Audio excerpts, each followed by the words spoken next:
जम्मू कश्मीर के पहलगाम में आतंकवादी हमला हुआ है और इस आतंकवादी हमले में निशाना पर्यटकों को बनाया गया है और इसकी अपडेट तो लगातार आपको देते ही रहेंगे। लेकिन खबर बड़ी इसलिए हो जाती है कि एक तरफ अमेरिका के उपराष्ट्रपति जेडी वेंस भारत के दौरे पर हैं, दूसरी तरफ प्रधानमंत्री नरेंद्र मोदी सऊदी अरब के दौरे पर हैं। इस बीच ये हमला होना और हाल फिलहाल के सालों में अभिजात शेखर आजाद मेरे सहयोगी मेरे साथ मौजूद हैं, इंटरनेशनल मामलों पर लगातार लिखते हैं एनबीटी ऑनलाइन में, और उनसे सीधा समझना चाहेंगे कि ये कैसे कनेक्शन इसका जुड़ता है। जेडी वेंस उपराष्ट्रपति अमेरिका, यहां पर भारत के प्रधानमंत्री का दौरा सऊदी अरब में, और देखिए यहाँ हमला। इसका आप पिछले हफ्ते चलिए जब असीम मुनीर जो पाकिस्तान सेना के प्रमुख हैं, उन्होंने जो संबोधन किया था प्रवासी पाकिस्तानियों को, उसमें उन्होंने किस बात का जिक्र किया था?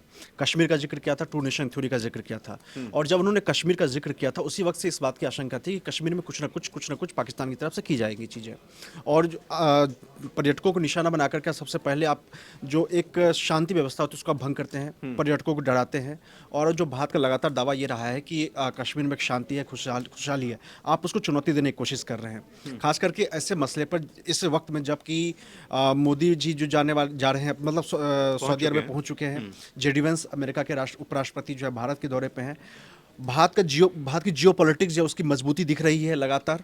पाकिस्तान के पास जो है आने के लिए, मतलब पाकिस्तान की कूटनीति हालिया पिछले कुछ सालों में लगातार गर्त में गई है।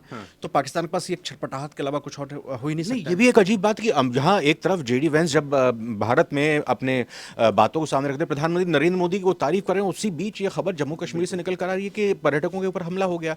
तो अमेरिका लगातार पाकिस्तान से दूर जा रहा है, भारत के करीब आ रहा है। सऊदी अरब लगातार पाकिस्तान से दूर जा रहा है और भारत के करीब आ रहा है।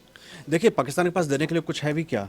आतंकवाद की इंडस्ट्री के अलावा कुछ भी नहीं है। इसलिए सऊदी अरब ने पहले से ही दूरी बनानी शुरू कर दी थी। सऊदी अरब आज से दूरी नहीं बना रहा है।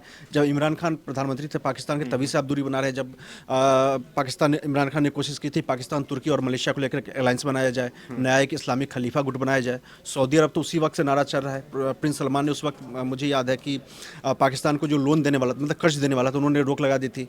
फिर जाकर के पाकिस्तान ने काफ़ी छटपटाया था, गिड़गिड़ाए थे, जाकर के चरणों में एक तरह से लेटा था। उसके बाद जाकर के सऊदी अरब ने पाकिस्तान को लोन भी दिया था। इनके सऊदी के साथ संबंध तो काफ़ी लंबे अरसे से अनुबंध चल रहे हैं। सऊदी अरब ने अभी पिछले 10 दिनों के अंदर में 2700 या 4000 के करीब में पाकिस्तान के भिखारी जो हैं उनको उन्होंने देश से बाहर निकाला है। लगातार चेतावनी सऊदी अरब दे रहा है कि अपने भिखारियों को कंट्रोल करो। तो पाकिस्तान की इंटरनेशनल बेइज्जती जो है लगातार तो होती ही जा रही है। लेकिन पाकिस्तान की तरफ से, इन आतंकवादियों की तरफ से जो पाकिस्तान परस्त हैं, वो दुनिया का ध्यान आकर्षित भारत की तरफ करना चाह रहे हैं, कश्मीर की तरफ करना चाह रहे हैं। ये दांव उल्टा भी तो पड़ सकता है पाकिस्तान के लिए। पाकिस्तान का दांव एक्चुअली, पाकिस्तान को फटकार भी तो लग सकती है। या ये दांव असल में देखा जाए तो उल्टा ही पड़ेगा। क्योंकि आप एक तरफ देखिए, अफगानिस्तान के मोर्चे पर आप फंसे हुए हैं, उपराष्ट्रपति भारत में है और भारत की तरफ पूरी दुनिया की नज़र है क्योंकि उपराष्ट्रपति हैं। ऐसे में अगर आप कश्मीर में कुछ करते हैं, खास करके पर्यटकों, देखिए सैनिक पे अगर हमला होता है तो उसको एक अलग स्ट्रेटजिक तौर पर देखा जाता है। लेकिन आप पर्यटकों पे अगर आतंकवादी हमला हो रहा है, इसका सीधा मतलब आ रहा है, अब होता है कि आप देश के ऊपर में हमला कर रहे हैं। जाहिर तौर पर पाकिस्तान का नाम सामने आया, पाकिस्तान का इसका, और मुझे याद आ रहा है ये जो पीछे साल 2 साल पहले जो हमला हुआ था जम्मू कश्मीर में ही, जम्मू में पर्यटकों पर हमला हुआ था, बस पर हमला हुआ था, उसके बाद का ये एक लंबे अंतराल के बाद हमला हुआ है। जी, इसलिए छटपटाहट ही है कि, और पाकिस्तान की तरफ से भारत को ये एक तरह से फिर कश्मीर का जो मुद्दा है, देखिए असीम मुनीर के लिए करने के लिए कुछ नहीं है फिलहाल। ओके, पाकिस्तान से उन्होंने पैसे लेने की कोशिश, चीन से पैसे लेने की कोशिश की थी, वो नाकाम रहा है। बलूचिस्तान ऑलरेडी हमला हो रहा है। ओके, तो अंदरूनी स्तर पे पाकिस्तान के आर्मी चीफ से सवाल पूछे जा रहे हैं ना कि आपके पास जो करोड़ अरबों का बजट है, उस पैसे से आप कर क्या रहे हैं? बलूचिस्तान आप कंट्रोल नहीं कर पा रहे, खैबर पख्तूनख्वा आप कंट्रोल नहीं कर पा रहे हैं, अफगानिस्तान का बॉर्डर पहले से अशांत है, तो आप कर क्या रहे हैं? तो वो कश्मीर को, इसलिए पिछले हफ्ते उन्होंने भाषण दिया था, कश्मीर का जिक्र किया था। अब कश्मीर में हमला हो रहा है, इस तरह से पाकिस्तान में प्रोपगेट किया जाएगा कि देखो हम कश्मीर में हमला है, हमारी जिहाद जो है चल रहा है, उसको हम फिर से भड़का रहे हैं। लेकिन देश पर हमले पर, सुरक्षा बलों पर हमले पर और आम नागरिक को हमले पर प्रधानमंत्री नरेंद्र मोदी ये सरकार बर्दाश्त नहीं करती है। इसका जवाब तो मिलेगा। अभी तो पहले तो ऑपरेशन चल ही रहा है, इसकी अपडेट हमने जैसा बताया भी लगातार देते रहेंगे, लेकिन इसका जवाब मिलेगा और करारा जवाब मिलेगा। भारत रिटेलिएट तो कर ही रहा है। भारत अलग अलग तरीकों से रिटेलिएट करता है, उसके बहुत तरीके होता है। नहीं, ये हिमाकत की गई है ना कि आपके पर्यटकों के ऊपर सीधा हमला कर दिया, तो इसका तो फिर बड़ा जवाब जाएगा ना। इसके कई मोर्चे पे अभी जो सऊदी अरब जब भारत गए हैं, तो क्या आपको नहीं लगता कि सऊदी अरब में पाकिस्तान को लेकर के बातचीत नहीं होगी? जरूर होगी पाकिस्तान को लेकर, क्योंकि सऊदी अरब का याद होगा आपको, यूएई की कंपनी जो है उसने कश्मीर में ऑलरेडी इन्वेस्टमेंट कर रखा है, उसका एक बहुत बड़ा मॉल बना रहे हैं लोग। और सऊदी अरब के साथ भी आपको याद होगा कई अगर बातचीत चलती है कश्मीर के विकास में सऊदी अरब भी योगदान देगा, यानी इन्वेस्ट करेगा। अगर ऐसे इन्वेस्टमेंट शुरू होते हैं तो सऊदी अरब तो चाहेगा ना कश्मीर में शांति हो।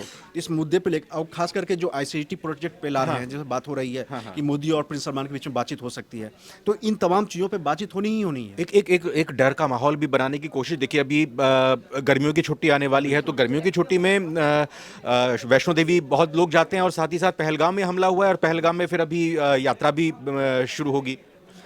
सीधे सीधे इसका मतलब है कश्मीर की सुरक्षा व्यवस्था को आप खराब करने की कोशिश कर रहे हैं। भाई हालात बहुत अच्छे बेहतर हुए। अब आप देखिए कि कितनी इकोनॉमी ग्रो कर रही है, कितने बड़ी संख्या में टूरिस्ट यहाँ पे पहुंच रहे हैं। बिल्कुल लोग खुश हैं इससे। एक जो अल्टरनेट मतलब पहले जो इकोनॉमी लगभग गर्त में चली गई थी, लोगों के पास ज़्यादा रोजगार नहीं था, बड़े हैं, दुकानें खुली हैं, अलग अलग एक्टिविटीज़ हो रहे हैं, तो जाहिर सी बात है उसका मतलब यही है कि उसको आप ब्लॉक करना चाहे, उसको आप तोड़ना चाह रहे हैं। बट इसका इंडिया का रिटेलिएशन तो होगा ही, कई तरह से होगा, आर्थिक तौर पर होगा, जो भी तरीके होते हैं। घर में घुसकर घर में घुसकर कहना जल्दी होगा। यस बिल्कुल, घर में घुसकर शायद नहीं जाएंगे, अभी कई और रास्ते हैं। नहीं, आतंकवादी आए तो बाहर से ही है ना, ये आतंकवादी हैं तो उनको तो जो घर में घुस गए उनको तो मारा जाएगा, लेकिन घर में घुसकर उसके अलग अलग तरीके हैं, वो इतने जल्दी आसानी से नहीं होता, उसके लिए कई सारे कोशिशें होती हैं। बट कई और तरीके हम सब आप जानते हैं कि उसके क्या तरीके हैं, उसके क्या परिणाम निकलते हैं और क्या किस तरह से जवाब दिया जाएगा, हम सब जान रहे हैं। बिल्कुल। इस बीच कुछ तस्वीरें भी यहाँ पे लगातार आ रही हैं जो भी रोते बिलखते सैलानियों की, और मूवमेंट लगातार हम यहाँ पर देख सकते हैं कि फोर्सेस का भी चल रहा है और इस ऑपरेशन को अंजाम तक पहुँचाने की कोशिश, क्योंकि हमला करने के बाद कायर रहते हैं, सामने आते नहीं है, पीछे से हमला करते हैं, पीठ पीछे हमला करते हैं, उसके बाद फरार हो जाते हैं, भाग जाते हैं। ये तो सालों से इनका मॉडल जो है, यही तो मॉडल ही रहा है कि एक तो पहले नागरिकों को निशाना बनाओ और जब आप पे हमला हो तो उसके बाद जाकर के आप अपने खुद को पीड़ित बनाना शुरू कर दो। इनका तरीका ही तो यही रहा है ना। आप देखिए गाजा से लेकर के जब हमास की लड़ाई चल रही है वहाँ पे वही टेक्निक अपनाते हैं। भारत जब रिटेलिएट करता है तो उन्होंने क्या कश्मीर में पीओके जो है वहाँ पे उन्होंने यही कर रखा है कि लोगों के बीच में जहाँ पे आपने बड़ा अच्छा पॉइंट दिया मेरे को कि भाई एक तरफ ट्रम्प जो है ईरान के साथ समझौता करने की बात कर रहे हैं, उधर दूसरी तरफ हमास के साथ गजा में समझौते की इजराइल की बात हो रही है। तो ये भी तो कोशिश नहीं है कि ट्रम्प अगर चौधरी दुनिया के बने हुए हैं तो फिर इस तरह की घटनाओं को सामने लाकर ट्रम्प ये कहते हैं कि भाई भारत और पाकिस्तान जो है मिलकर बात कर लें, इसका समस्या का हल है। ये भी तो एक सेटबैक हो सकता है। ट्रम्प ऐसा पिछले जो उनका कार्यकाल था उन्होंने ऐसा कहा था, बट भारत इसके लिए तैयार नहीं होता। भारत किसी भी हाल में तैयार नहीं होगा कि पाकिस्तान के साथ बातचीत करने के लिए तीसरे पक्ष की जरूरत है। भारत इसके लिए कभी तैयार होगा नहीं। ट्रम्प का ऑफर पहले याद होगा आपको, ट्रम्प ने दिया था, भारत ने इसको बहुत विनम्रता के साथ खारिज कर दिया था। हाँ, लेकिन ये जरूर है कि अगर ईरान के साथ समझौते होते हैं, ईरान के साथ अमेरिका के संबंध बढ़िया होते हैं, इसका सीधा रशिया पुतिन और ज़ेलेंस्की की भी बातचीत हो रही है। हाँ, पुतिन ज़ेलेंस्की हो रही है, लेकिन अगर ईरान पे एक मिनट के लिए अगर ईरान और अमेरिका के संबंध बेहतर होते हैं, यानी अगर ये डील हो जाता है, न्यूक्लियर समझौता हो जाता है, इसका सबसे बड़ा फायदा अगर किसी को मिला तो भारत को मिलेगा कि अगर चाबहार पोर्ट है एक्टिव होगा, इससे पाकिस्तान का जो कराची और ये जो ग्वादर पोर्ट है वो एक तरह से पूरी दूर नहीं जाते। मैं सीधा ये समझना चाह रहा हूँ कि क्या ये भी एक कोशिश है कि अमेरिका इसमें दखल दे सकता है? अमेरिका, क्योंकि भारत तो कह सकता है कि हम दो देशों का मसला है, या कहें कि हमारा बात अगर होगी तो सिर्फ और सिर्फ पीओके पे होगी। नहीं, आतंकवाद को लेकर के तो अमेरिका लगातार दे ही रहा है। अभी जो मोदी जो गए थे वाशिंगटन और डोनाल्ड ट्रंप के साथ मीटिंग हुई थी व्हाइट हाउस में, उसमें भी आतंकवाद को लेकर के कैटेगोरिकली आतंकवाद पे पाकिस्तान का नाम लेकर के निंदा की गई थी। ओके, अभी जेडी वेंस आए, हो सकता है कि वो इस बारे में बात करें या फिर सऊदी अरब के साथ बातचीत हो। तो ट्रंप आतंकवाद को लेकर के तो अमेरिका और भारत दोनों एक ही साथ हैं, सेम पेज पे हैं। हो सकता है अगर जैसे ये हो रहा है इसके व्हाइट हाउस की तरफ से निंदा बयान भी आ जाए। बहरहाल बहुत बहुत शुक्रिया अभिजात आपका, और उम्मीद करते हैं ये कि कम से कम नुकसान हुआ हो, लेकिन अभी कुछ सैलानी घायल हुए हैं, ये भी खबर आई है, और साथ ही साथ लगातार अपडेट आपको नवभारत टाइम्स पर देते रहेंगे। फिलहाल इस रिपोर्ट में इतना ही। नमस्कार।